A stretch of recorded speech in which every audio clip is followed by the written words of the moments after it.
आज हम रासायनिक अपक्रियाओं के प्रकार के विषय में चल रहे हैं। देखेंगे क्या है संयोजन अपक्रिया। ऐसी अपक्रियाएं जिनमें दो या दो से अधिक अभिकारकों के मेल से एक ही उत्पाद बनता है उसे संयोजन अपक्रिया कहते हैं। जैसे कोयले का जलना, कार्बन प्लस O2 ऑक्सीजन की उपस्थिति में जलती है, लकड़ी हो या कोई भी चीज़ हो, ठीक है नहीं। तो क्या हुआ, CO2 का निर्माण हो गया। एक अभिकारक ये है CO2 बना। पानी का बनना H2 plus O2 equal to 2H2, संतुलित करते हैं तो 2H2 यहाँ हो गया O2, ठीक है। दो अभिकारक हो गए, एक और एक दो, और एक उत्पाद इसमें बना दिया। ऐसे ही हाइड्रोजन क्लोराइड का बनना H2 प्लस Cl2, एक अभिकारक ये एक अभिकारक, और कुल मिलाकर एकल उत्पाद इसमें बन जाता है, ठीक है। थोड़ा इस तरह समझिए इसे। संयोजन अपक्रिया, संयोजन अपक्रिया और वियोजन अपक्रिया एक दूसरे के विरोधी हैं। मैं बताऊँ आपको कैसे है। संयोजन अपक्रिया देख रहे हैं और ये वियोजन अपक्रिया। यहाँ एक अभिकारक ये हुआ और दूसरे से कहा तू कहाँ था भाई अभी तक। ये A है और B, ये दोनों अलग अलग थे। उन्होंने कहा कहाँ था, चलो अब दोनों साथ साथ रहेंगे। तो ये साथ साथ इस तरह से दोनों ये मिल करके एक उत्पाद बना दिया, ठीक है। इसी तरह से यहाँ देखिएगा, ये दोनों एक जगह थे तो इन दोनों में हो गई लड़ाइयाँ। तो लड़ाइयाँ हो गई तो उसने कहा चल हट, तो उन्होंने ये A अलग हो गया और B इसमें अलग हो गया, ठीक है। इस तरह से आप देख रहे हैं यहाँ पर दो अभिकारक थे तो उन्होंने एक उत्पाद बना दिया। इसी तरह से यहाँ यहाँ था ये यौगिक बना हुआ था तो उनमें कोई ऐसी ही लड़ाइयाँ हुई कि वो अलग अलग हो गए, ठीक है। ये दो या दो से अधिक हो सकते हैं। जैसे देखो ABC भी हो सकता है, ABC, और मिलकर के क्या बना, एक जगह तीनों एक जगह एकत्रित हो गए और ये उत्पाद बना ABC। मिलकर के अलग अलग थे, दो या दो से अधिक, मतलब 1 2 3 इसमें अभिकारक थे और मिलाकर के क्या बना दिया, एक उत्पाद बना दिया। इसी तरह से कोई एक यौगिक था, ये यहाँ पर कोई एक यौगिक था, ये 1 2 3 ABC, और ये बना दिया। तीनों में भयंकर लड़ाइयाँ हुई तो तीनों ही अलग हो गए, तीनों ही अलग हो गए, ठीक है। लेकिन यहाँ खास बात यह है, यहाँ ऊर्जा निकलती है, इस जगह ऊर्जा निकलती है तो हम प्लस चिन्ह लगाएंगे, ठीक है, निकलने ऊर्जा को निकलने के लिए। और यहाँ ऊर्जा दी जाती है, चाहे वो ऊष्मा हो, ऊर्जा हो किसी तरह की, ठीक है, प्रकाश की उपस्थिति हो, तो वहाँ ऊर्जा देकर के तभी ये विघटन इसका होता है, ठीक है। अलग अलग वियोजन होता है इसका, है। एक यौगिक है, उसको कुछ ऊर्जा दी गई तो वो अलग अलग भागों में टूट गया। ऐसे यहाँ पर देखें, यहाँ 3 हैं, ये 3 भागों में टूटेगा। ये कोई एक यौगिक है और इसको ऊष्मा दी गई, ठीक है, किसी उपस्थिति में, प्रकाश की उपस्थिति में रखा गया या विद्युत अपघटन किया गया, इसका विद्युत धारा प्रवाहित की गई, तो ये 3 भागों में टूट गया। इस तरह से हम देखें तो यहाँ पर हम माइनस का चिन्ह इस्तेमाल करते हैं अपक्रिया के लास्ट में आकर के, क्योंकि यहाँ ऊष्मा ली जाती है और यहाँ ऊष्मा स्वयं ही निकल जाती है, अपने आप उत्पन्न होती है इससे ऊष्मा, ठीक है। इसमें दो या दो से अधिक अभिकारक, तो ये अभिकारक एक हुआ, एक अभिकारक, ये दोनों को मिल करके, दोनों ने मिला करके एक उत्पाद बना दिया है, ठीक है। कोयले का जलना, और कोयले का जब जलता हम जानते हैं, लकड़ी जब जलती है तो ऑक्सीजन की उपस्थिति में जलती है, तो वहाँ से ऊष्मा उत्पन्न होती है, जानना। पानी का बनना, हाइड्रोजन है और ऑक्सीजन जब मिलती है तो ये यहाँ पर उत्पाद बना है पानी। इसी तरह से हाइड्रोजन क्लोराइड का बनना H2 प्लस Cl2, ये दो अभिकारक हैं और मिला दिया इन्होंने, एक उत्पाद यहाँ बन गया। अगला प्रश्न हम देखते हैं। अगला प्रश्न है ऊष्माक्षेपी अपक्रिया। यहाँ उत्पाद के साथ साथ ऊष्मा भी निकलती है, ऊष्माक्षेपी अपक्रिया कहलाती है। जैसे कैल्शियम हाइड्रोक्साइड का बुझा हुआ चूना बनना, तो ये बुझा हुआ चूना किस तरह से बनता है ये मैं आपको बता रहा हूँ अभी। देखिए, हम लेते हैं, बता रहे हैं आपको। बाजार गए और यहाँ चूने का जो पत्थर होता है, चूने हैं कुछ टुकड़े इस तरह से होते हैं वो, कि वो अनबुझा चूना होता है और इसमें घर लाए तो ड्रम, ये ड्रम है और ड्रम में पानी है, ठीक है, ये पानी है ड्रम में और ये हमने इसमें डाल दिया। जैसे ही डालेंगे कुछ समय के बाद, कुछ देर के बाद, हल्का सा 2-3 मिनट के बाद ही इसमें ऊष्मा उत्पन्न होने लगेगी। इस तरह से ये ऊष्मा इसके अंदर से निकलने लगेगी, ठीक है। और ये है बिना बुझा चूना CaO और ये है पानी आपका। और बनकर के जब तैयार हुआ तो बनाइए बुझा हुआ चूना COOH होल ट्वाइस।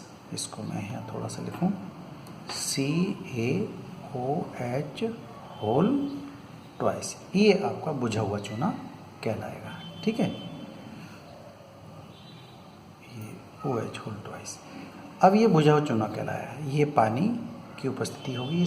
जब ये बुझा हुआ चूना हो गया तो इसके अंदर से ऊष्मा भी निकलेगी, तो ऊष्मा को हम प्लस के रूप में लिखेंगे, इसमें ऊष्मा उत्पन्न होगी, ठीक है। इसको ऐसे भी लिख सकते हैं हम, देखिए CaOH होल ट्वाइस और ये थोड़ी जगह कम पड़ रही है मेरे पास, प्लस ऊष्मा ये हो गई। और जब ये ऊष्मा निकलेगी तो यही ऊष्माक्षेपी अपक्रिया कहलाएगी। अब इस बुझे हुए चूने से हम क्या करते हैं, दीवारों पर क्या करते हैं, कलई करते हैं। तो ये दीवार है मान लिया हमारी और इस पर हम कलई कर रहे हैं, तो किसकी कलई कर रहे हैं, CaOH होल ट्वाइस, मतलब बुझे हुए चूने की। कुछ समय के बाद ये क्रिया करता है वातावरण में, क्योंकि कार्बन डाइऑक्साइड उपस्थित होती है, क्रिया करता है किससे, CO2 से, और तब बनता है जाकर के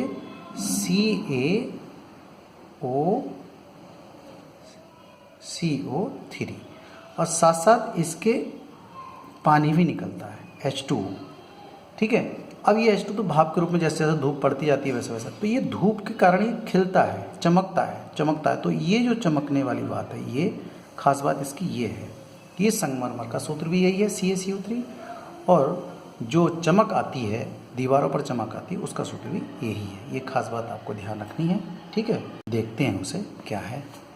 देखिए CaO अनबुझा चूना है, ये बिना बुझा चूना, और पानी की उपस्थिति, और ये बुझ जाता है तो ऊष्मा इसमें के अंदर उत्पन्न होती है। ऐसी प्राकृतिक गैस का दहन है, मीथेन है ये CH4, और ऑक्सीजन की उपस्थिति में जली तो कार्बन डाइऑक्साइड गैस और पानी भाप के रूप में और ऊष्मा उत्पन्न। तो ये जो मिल रही है, हमें ऊष्मा मिल रही है लगातार, तो ये ऊष्माक्षेपी अपक्रिया कहलाएगी। इसी तरह से यहाँ श्वसन भी एक ऊष्माक्षेपी अपक्रिया में आ जाती है। मनुष्य को जीवित रहने के लिए ऊर्जा की आवश्यकता होती है और ऊर्जा हमें भोजन से मिलती है, जैसे चावल, आलू, ब्रेड आदि में कार्बोहाइड्रेट पाया जाता है। इसके टूटने से ग्लूकोज प्राप्त होता है तथा कोशिकाओं में उपस्थिति ऑक्सीजन की होती ही है, क्योंकि सांस लेते हैं हम, उससे ऑक्सीजन आती है, उससे मिलकर हमें ऊर्जा प्रदान करता है। इसी का नाम श्वसन है, ठीक है। देखो C6H12 plus 6O2 equal to 6CO2 plus 6H2 और प्लस 6H2। तो इसमें ये हमें ऊष्मा या ऊर्जा मिल जाती है जो हमें वर्क करने के लिए तैयार करती है। जो हमारा शरीर वर्क करता है वो इसी कारण से करता है, ठीक है। ये जो हो गया तो हम देख रहे हैं ऊष्मा ऊर्जा प्राप्त हो जाती है। ये ग्लूकोज हो गया और ये ऑक्सीजन मिल कर के और हमें प्राप्त करती है कार्बन डाइऑक्साइड जो हमारे मुंह से निकलती है, शरीर से निकलती है, ठीक है, हाइड्रोजन और पानी जो भाप के रूप में उड़ जाता है। अब ये ऊष्मा हमें कार्य करने के लिए तैयार करती है। अब आता है अगला ऊष्मा शोषी अपक्रिया है।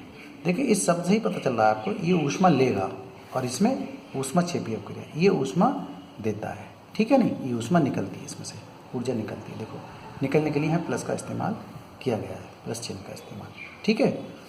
अब अगला है कंपोस्ट का बनना। मैं ऊष्माक्षेपी अपक्रिया से ही पहले बताएं कंपोस्ट का बनना। कंपोस्ट खाद जो होती है, जो कचरा होता है हमारे पास, वो हम कहाँ बाहर डाल देते हैं। आप बहुत साधारण भाषा में इसको कूड़ी बोलते हैं, ठीक है। एक कहीं गड्ढा बना कर इसको डाल देते हैं, साग सब्जी का जो निकलता है कचरा, और कुछ समय के बाद धीरे धीरे वो ट्रांसफ़र हो जाता है एक खाद के रूप में, ठीक है। उसी को हम कंपोस्ट खाद, और उसमें ऊर्जा भी प्रदान करता है, इसलिए उसको कंपोस्ट खाद कहा जाता है, ठीक है। अब ऊष्मा शोषी अपक्रियाओं में, ऊष्मा शोषी से मतलब है कि जहाँ ऊष्मा लेता है ये ऊर्जा लेगा, तभी ये अपक्रिया प्रारंभ होगी। जिन अपक्रियाओं में अपक्रिया के दौरान ऊष्मा अवशोषित होती है अर्थात तापमान घटता है, ऐसे में ऊष्मा शोषी अपक्रिया कहलाती है। जैसे N2 plus O2 is equal to गर्म करने पर होगा 2NO, इसमें ऊष्मा ली गई है, देखो माइनस का चिन्ह इस्तेमाल किया। ऐसे कार्बन प्लस 2S सल्फर है इसमें, और CH2 ये भी गैस के रूप में प्राप्त हो और यहाँ से भी ऊष्मा ली गई।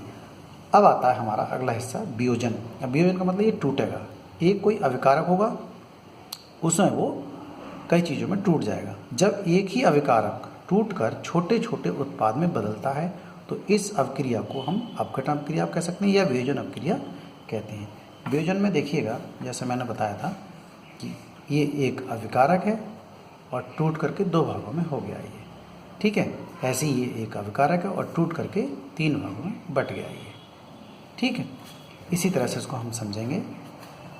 देखिए अगला, देखिए यहाँ FeS4 इंटू 7H2 और CaCO3 का अपघटन है यहाँ पर। तो कैसा है, पहला एग्जाम्पल है, इसे गर्म करने पर पहले क्रिस्टल जल बनता है, त्यागता है। क्रिस्टल जल का रंग हरे रंग से भूरे रंग में चेंज हो जाता है। कैसे, हरा भूरा है ये, थोड़ा सा इसको गर्म करते हैं तो ये गंदला सफ़ेद हो गया और इसमें जो अणु है पानी का वो अलग हो जाता है। फिर इसको हम ऊष्मा देते हैं, ठीक है। तो ये ऊष्मा देने पर फेरिक ऑक्साइड में टूटा और सल्फर डाइऑक्साइड में SO2 में और SO3 सल्फर ट्राइऑक्साइड में टूटा। एक ही अभिकारक है और तीन भागों में ये टूट गया, 1 2 3, क्लियर, समझ में आ गया होगा। और इस तीनों में ही ऊष्मा दी जा रही है, देखो इसमें भी ऊष्मा, इसको भी ऊष्मा, इसको भी ऊष्मा। इसका मतलब ये तीनों ही की तीनों जितनी अपक्रियाएँ हैं वो सब क्या हैं, वियोजन अपक्रियाएँ हैं। अब फिर कैल्शियम कार्बोनेट का कैल्शियम ऑक्साइड तथा कार्बन डाइऑक्साइड में वियोजन होना। देखो C और CO ये चूना पत्थर है ये, ठीक है, ऊष्मा दी गई इसे दी जाएगी तो ये CaO बिना बुझा चूना आ जाता है, ठीक है। ये कैल्शियम ऑक्साइड और CO2 दो भागों में टूटा है ये चूना पत्थर, ठीक है, ऊष्मा देने पर। इसी तरह से यहाँ थर्ड में देखें, यदि लेड नाइट्रेट को गर्म करते हैं तो लेड ऑक्साइड PbO ठोस नाइट्रोजन और डाइऑक्साइड NO2 तथा NO ये ऑक्सीजन में टूट जाता है O2 में। तो ये लेड नाइट्रेट है और किस किस में टूटा है, देखो तीन भाग हैं इसके, लेड ऑक्साइड है, नाइट्रोजन डाइऑक्साइड है और ये ऑक्सीजन है। ये भी तीन भागों में टूट जाता है तो ये वियोजित हो जाता है, ये अपघटन इसका हो जा रहा है, ठीक है। अगला देखेंगे हम इसके बाद। देखिएगा हमने यहाँ खास बात देखनी, सिल्वर क्लोराइड को सूर्य के प्रकाश में रखने से इसका वियोजन होता है। देखो ये सूर्य का प्रकाश दिया जा रहा है इन दोनों अभिक्रियाओं में, ये सिल्वर क्लोराइड है और ये सूर्य का प्रकाश दिया जा रहा है। तो ये किसमें मिला, ये Ag और Cl2, ये धूसर रंग का दिखाई देता है जब ये सूर्य के प्रकाश में रखा जाता है और ये सिलेटी रंग कह सकते हैं।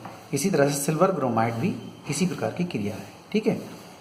AgBr सूर्य का प्रकाश दिया जा रहा है इसमें, तो बैलेंस करेंगे 2Ag हो जाएगा, 2AgBr और 2Ag में और प्लस Br2। इनका उपयोग श्वेत श्याम जो फोटोग्राफी होती है, मतलब ब्लैक एंड वाइट जो फोटो बनते हैं उसमें इसका इस्तेमाल किया जाता है। अब आता है विद्युत अपघटन। देखो क्या कहना चाह रहे हैं, देखो यहाँ विद्युत अपघटन, विद्युत धारा दी जा रही है, यहाँ सूर्य का प्रकाश दिया जा रहा है देखो, और यहाँ क्या हो रहा था, यहाँ ऊष्मा दी जा रही है। कुल मिलाकर के जो वियोजन अपक्रिया होती हैं वो ऊर्जा देने पर हो रही है, ठीक है।